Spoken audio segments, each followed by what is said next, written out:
ఆరాధ్య 25వ భాగం. హేమంత్ తండ్రి కాబోతున్న సందర్భంగా ఫ్రెండ్స్ అందరికీ గ్రాండ్గా పార్టీ ఇచ్చాడు. అది తెలిసి ఆరాధ్య సంతోషించింది. అంతవరకు హేమంత్ మీద ఉన్న కోపం పూర్తిగా తగ్గింది.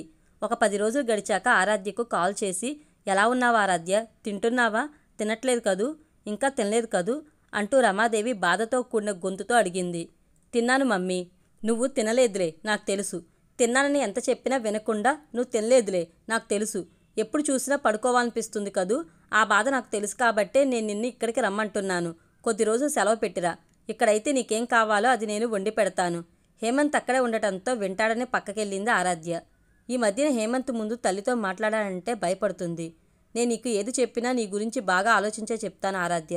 తల్లిని కదా, నాకు నీ ఆలోచన తప్ప ఇంకేముంటుంది చెప్పు. పెళ్లి కాగానే బిడ్డని కంటే ఏం సుఖపడతావు? సరదాగా ఊళ్ళు తిరగలవా? గుట్టల మీద ఉండే గుడులకెళ్ళగలవా? ఈ సమయంలో మెట్లు ఎక్కకూడదు, దిగకూడదు అని డాక్టర్లు కూడా చెప్తుంటారు. అడుగు తీసి అడుగు వేయాలన్నా జాగ్రత్తలు పాటించాలంటారు. ఒక్కోసారి బెడ్ రెస్ట్ కూడా అవసరం అవుతుందట. మనుషులు తిన్నట్లు అన్ని రకాల తిండి తినకూడదు. కోరిన తిండి కళ్ళ ముందు కనిపిస్తున్న గుటకలు మింగుకుంటూ కూర్చోవాలి. కొన్ని తింటే నీకు ఇబ్బంది, కొన్ని తింటే బిడ్డకి ఇబ్బంది. ఇవన్నీ నా మాటలు అనుకుంటున్నావా? కాదు, మన ఇంటి పక్కన ఉండే నర్సుని అడిగి తెలుసుకున్నాను. ఆవిడ కూడా ఆరాధ్యకు అప్పుడే పిల్లలెందుకు, మొన్ననేగా జాబ్లో చేరింది, ఎంజాయ్ చేయనివ్వండి అంటుంది. అదీ కాక నువ్వు జాబ్లో చేరాక కొన్న డ్రెస్సులన్నీ నెలలు నిండే కొద్దీ కుట్లు విప్పినా సరిపోవు, వేస్ట్ అయిపోతాయి. వాటిని నువ్వెంత మోజుపడి కొనుక్కున్నావో నీకు తెలుసు. ఒకవేళ బిడ్డ పుట్టాక ఆ డ్రెస్సులు నువ్వు వేసుకున్నా ఇప్పుడొచ్చిన లుక్ అప్పుడు రాదు. ఈ అందం తగ్గితే హేమంత్ తప్పకుండా నీ ముఖం చూడ్డు. ఎందుకంటే అతను నువ్వు అందంగా ఆకర్షణీయంగా ఉండబట్టే ప్రేమించాడు, పెళ్లి చేసుకున్నాడు. బిడ్డ పుట్టాక నీలో ఈ చర్మకాంతి ఉండదు, ఈ లేతదనం ఉండదు, మార్పు వస్తుంది. ఆ మార్పును అతను అంగీకరించడు అంటూ భయపెట్టింది రమాదేవి. తల్లి మాటల్ని నమ్మింది ఆరాధ్య. వెంటనే కాల్ కట్ చేసి హేమంత్ దగ్గరికి వెళ్ళింది. హేమంత్, నాకు హెల్త్ సపోర్ట్ చేయడం లేదు, లీవ్ పెట్టి మా ఊరు వెళ్దామనుకుంటున్నాను అంది ఆరాధ్య. వద్దు, నువ్వు మీ ఊరు వెళ్తే మీ వాళ్ళు అబార్షన్ చేయించేసి పంపుతారు. అలా ఏం జరగదు, జరగదన్న గ్యారంటీ లేదు. నేను గ్యారంటీ ఇస్తాను, నాకు నమ్మకం లేదు. ఎందుకలా? నీకు తెలిసి కూడా ఆర్గ్యూ చేయకు. హేమంత్, నువ్వు నన్ను అర్థం చేసుకోవడం లేదు. నేను ఆఫీస్కి వెళ్తున్నాను అంటూ ఆమె మాటకు ఏమాత్రం ఇంపార్టెన్స్ ఇవ్వకుండా వెళ్ళిపోయాడు. ఆమె వెళ్తున్న హేమంత్ వైపు చూస్తూ నిలబడింది. అతను 10 అడుగులు వేయగానే తిరిగి లోపలికి వచ్చి, ఏంటి నిలబడ్డావు, ఆఫీస్కి వెళ్ళవా అని అడిగాడు. ఆమె మాట్లాడలేదు. అలా అని అతని వైపు కోపంగా కూడా చూడలేదు. అతను వెళ్ళిపోయాడు. అతను వెళ్ళగానే డోర్ పెట్టుకుంది. ఆమె ఆఫీస్కి వెళ్ళలేదు. 1 గంట సేపు బెడ్ మీద పడుకుంది. ఆ తర్వాత హేమంత్కి కాల్ చేసింది. అతను వర్క్ బిజీలో ఉండి ఆమె కాల్ని రిసీవ్ చేసుకోలేదు. ఉదయం నుండి మూడవుట్లో ఉన్నందువల్లనో ఏమో ఆ రోజు హేమంత్ వర్క్ కంప్లీట్ కాలేదు. అదే టెన్షన్లో ఉన్నాడు. లంచ్ అవర్లో ఒకసారి, ఈవినింగ్ టీ టైంలో ఒకసారి ఆరాధ్య కాల్ చేసింది. అప్పుడు లిఫ్ట్ చేశాడు, కానీ హాఫ్ మినిట్ కన్నా ఎక్కువగా మాట్లాడలేకపోయాడు. అతను ఇంటికొచ్చేటప్పటికి రాత్రి 11 గంటలైంది.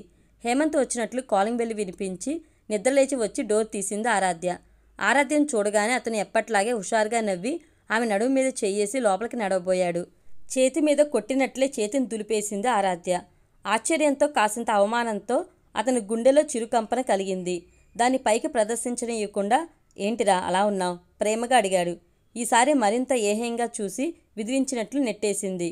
హేమంత్ నొచ్చుకున్నాడు. అయినా ఎందుకలా ఉన్నావు ఆరాధ్య, ఒంట్లో బాగుండలేదా అని అడిగాడు. ఆరాధ్య మాట్లాడలేదు. ఈసడింపుగా చూసింది. అలాంటి చూపుని ఎంత మొండి గుండె కలవాడైనా భరించలేడు. అయినా భరించాడు హేమంత్. నార్మల్గా లోపలికి వెళ్ళి బ్యాక్ ప్యాక్ను టేబుల్ మీద పెట్టి ఆరాధ్య ముఖంలోకి చూడాలనిపించకపోయినా ఓ చూపు చూసి, నేను మార్నింగ్ మీ ఊరు వెళ్ళొద్దని చెప్పాను కదా, అది నేను మర్చిపోయాను. అందుకే నీ నడుము మీద చెయ్యేశాను, దగ్గరికి తీసుకోబోయాను. అదంతా వేస్ట్ కదా. నువ్వు మూడవుట్లో ఉన్నప్పుడు నేను అలా బిహేవ్ చెయ్యొచ్చా? చేస్తే నాకు వచ్చేదేమిటి? నేను బాధపడటం తప్ప అంటూ వెళ్ళి పడుకున్నాడు. ఆరాధ్య అతన్ని అలాగే చూస్తూ నిలబడింది. రోజు ఆ టైంలో ఇద్దరు కూర్చుని డిన్నర్ చేస్తూ ఆఫీస్ కబుర్లు చెప్పుకునేవాళ్ళు. ఆరాధ్య ముందుగా ఇంటికొచ్చిన హేమంత్ వచ్చి హెల్ప్ చేసేంత వరకు వంట చేసేది కాదు. అదేమంటే మీరు తినేటప్పటికీ వేడి తగ్గిపోతుంది, వేడివేడిగా తింటే అది గొప్ప ఫీల్ కదా అంటుంది. అది నిజమే. తిండి దగ్గర ఇద్దరు కాంప్రమైజ్ కారు. రుచిగా, శుచిగా, ఇంట్రెస్ట్గా వంట చేసుకుంటారు. వాళ్ళు ఇంట్లో వంట చేయకపోయినా ఆఫీసులో ఫుడ్ దొరుకుతుంది. ఆ ఫుడ్ రేట్ కూడా రీజనబుల్గానే ఉంటుంది. కానీ ఆ ఫుడ్ తినడానికి కొంచెం తియ్యగా, చప్పగా ఉంటుంది. అది పూర్తిగా మిక్స్డ్ ఫుడ్, ముఖ్యంగా మన స్టైల్లో ఉండదు. అందుకే హేమంత్ కానీ ఆరాధ్య కానీ హోమ్మేడ్ ఫుడ్ని ఎక్కువగా ఇష్టపడతారు.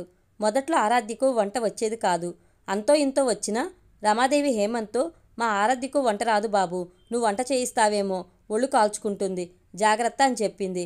అలా చెప్పడం వల్లనో లేక ఆరాధ్య అంటే ప్రేమ వల్లనో తెలియదు కానీ ఎక్కువ శాతం వంట హేమంత్ చేస్తాడు. సరియు దగ్గర ఉన్నప్పుడు చచ్చినట్లు వంట చేసిన ఆరాధ్య హేమంత్ దగ్గరికి వచ్చాక చచ్చినా వంట చేయకూడదని ముందే అనుకుంది. ఎందుకంటే అతను తన ముందే కాకుండా సరియు వింటుందని కూడా చూడకుండా తన తల్లిదండ్రులను యానిమల్స్ అని తిట్టాడు.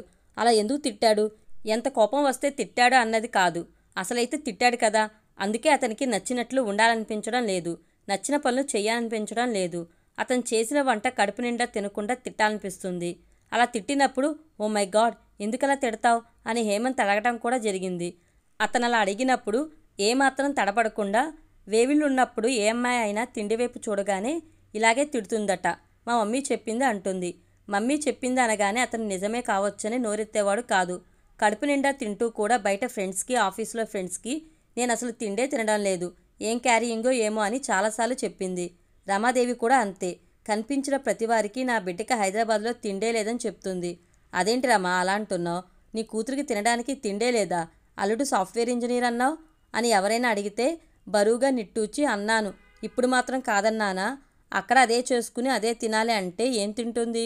మొన్నటి వరకు దానికి నేను చేసింది తినడమే సరిగ్గా వచ్చేది కాదు, ఎంత బ్రతిమాలినా తినేది కాదు. ఇప్పుడు దాన్ని ఎవరు బ్రతిమాలుతారు, ఎవరు పిలుస్తారు. అతనైనా ఒకసారి రెండుసార్లు పిలుస్తాడు కానీ తర్వాత అతను మాత్రం పిలుస్తాడా. అతను ఒక్కడే చక్కగా తినేసి పడుకుంటాడు. అనవసరంగా పెళ్లి చేశాం. మా ఆరాధ్యతోటి అమ్మాయిలకు అసలు పెళ్ళిళ్ళే కాలేదు, పైగా అది ఇప్పుడు ఒట్టి మనిషి కూడా కాదు అని కళ్ళు తుడుచుకుంటుంది. ఆరాధ్యతో కూడా ఇలాగే మాట్లాడుతుంది. అందుకేనేమో తల్లి అంటే ప్రాణం ఆరాధ్యకి. తల్లి ఫోన్ చేసి మాట్లాడినప్పటి నుండి పూర్తిగా మార్పు వచ్చింది ఆరాధ్యలో. బెడ్ మీద నుండి సడన్గా లేచాడు హేమంత్. నేరుగా ఫ్రిడ్జ్ దగ్గరికి వెళ్ళాడు. డోర్ ఓపెన్ చేసి వాటర్ బాటిల్ తీసి మూత విప్పి గటగట వాటర్ మొత్తం తాగేశాడు. వెళ్ళి ల్యాప్టాప్ ముందు కూర్చున్నాడు. అతను ఉన్నట్టుండి చాలా గంభీరంగా మారిపోయాడు. ఆరాధ్య కూడా అంతే గంభీరంగా చూస్తూ, హేమంత్ ఒకటి చెప్పు, నువ్వు నా గురించి ఏమనుకుంటున్నావు.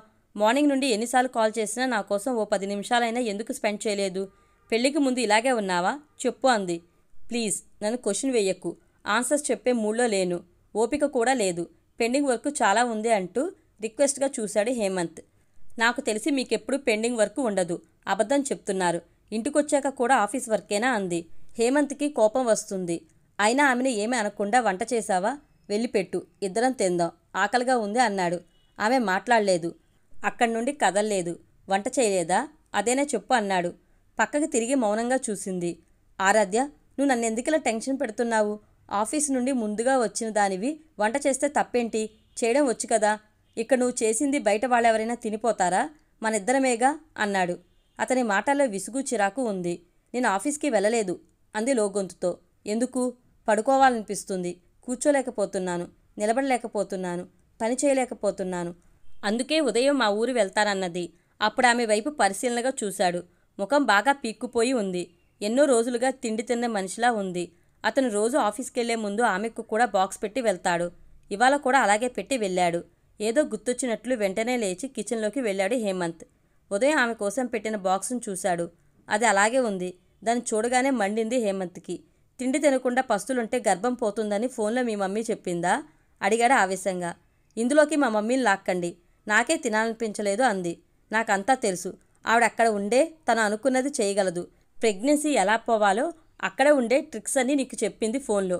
ఎప్పుడు చూసినా అదేనా, ఇంకేం లేవా నువ్వు మాట్లాడడానికి. ఈరోజు బాక్స్లో నువ్వు పెట్టిన కర్రీ నాకు నచ్చలేదు. ఒకప్పుడు నాకు తినాలనిపించని ఐటమ్స్ అన్నీ ఇప్పుడు తినాలనిపిస్తున్నాయి. అవన్నీ మా మమ్మీతో చేయించుకుని తిందామనే మా ఊరు వెళ్తానన్నాను, అంతేకాని ఈ బోడి ప్రెగ్నెన్సీ కోసం మాత్రం కాదు. అది నాకు గుర్తే లేదు అంది. తల్లి ఫోన్లో మాట్లాడినప్పటి నుండి ఆమెకు ప్రతిదీ విసుగ్గానే ఉంది. బోడి ప్రెగ్నెన్సీయా, కాక బెస్టా, నా దృష్టిలో అది అంత బెస్టేం కాదు, నన్ను తిండి తినేయకుండా చంపుతుంది అంది. హేమంత్ ఆమె వైపు చూడకుండా పక్కకి తిరిగాడు. కొద్దిసేపు ఆగి, నాకు తెలుసు హేమంత్, నువ్వు నన్ను నిర్లక్ష్యం చేస్తున్నావు. నేనెంత సాఫ్ట్వేర్ జాబ్ చేస్తే మాత్రం అమ్మాయిని కానా, గర్భంతో ఉండే ఆడవాళ్ళకి ఉండే బాధలు నాకుండవా, ఏ బాధలు లేకుండా ఉత్తినే బిడ్డ పుడతాడా. ఇప్పుడు నేను వంట చేయలేదనేగా నువ్వు తిడుతున్నావు. ఓకే ఓకే, వంట నేను చేస్తాను, నువ్వు టెన్షన్ పడకుండా కూర్చో అంటూ అతను కిచెన్లోకి వెళ్ళి క్షణంలో వంట చేసి ప్లేట్లో పెట్టుకొచ్చి ఆమె చేతికిచ్చాడు. అతను వంట చేస్తున్నంతసేపు ఆమె వంటగదిలోకి వెళ్ళలేదు. బెడ్రూమ్లోకి వెళ్ళి బోలా పడుకుంది. ఆమె అలా పడుకోవడం అతనికి నచ్చలేదు. నువ్వు కావాలనే బోలా పడుకున్నావు కదూ, ఎన్నిసార్లు చెప్పాలి, నువ్వు అలా బోలా పడుకుంటే లోపల బిడ్డకి ఊపిరాడదని. చచ్చా, ఇలాంటి కేర్ నీకే ఉండాలి కానీ నేను చెప్పడం కాదు, చెప్పినా రాదు అన్నాడు చిరాగ్గా.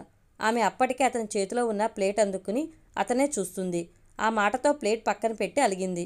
ఓకే ఓకే, ముఖం అలా పెట్టకు, తిను అంటూ అన్నం కూర కలిపి అతని ఆరాధ్యకు తినిపించాడు. అతను తినిపిస్తున్నంతసేపు నీట్గా తిన్నది. అతను తినాలని కూర్చోగానే వామిటింగ్ వస్తున్నట్లు పరిగెత్తుకుంటూ వాష్ బేసిన్ దగ్గరికి వెళ్ళింది. బేసిన్ వైపుకి పూర్తిగా వంగి ఉక్కిరిబిక్కిరవుతూ తన చెవులు తనే మూసుకుంది. హేమంత్ కంగారు పడుతూ ప్లేట్ పక్కన పెట్టి అతను కూడా పరిగెత్తుతున్నట్లే వెళ్ళి ఆమె చెవులు మూయటానికి ప్రయత్నించాడు. ఆమె అప్పటికే ట్యాప్ తిప్పి ముఖం కడుక్కుంది. ఏంటి అప్పుడే అయిపోయిందా అన్నట్లుగా ఆమె వైపు చూశాడు.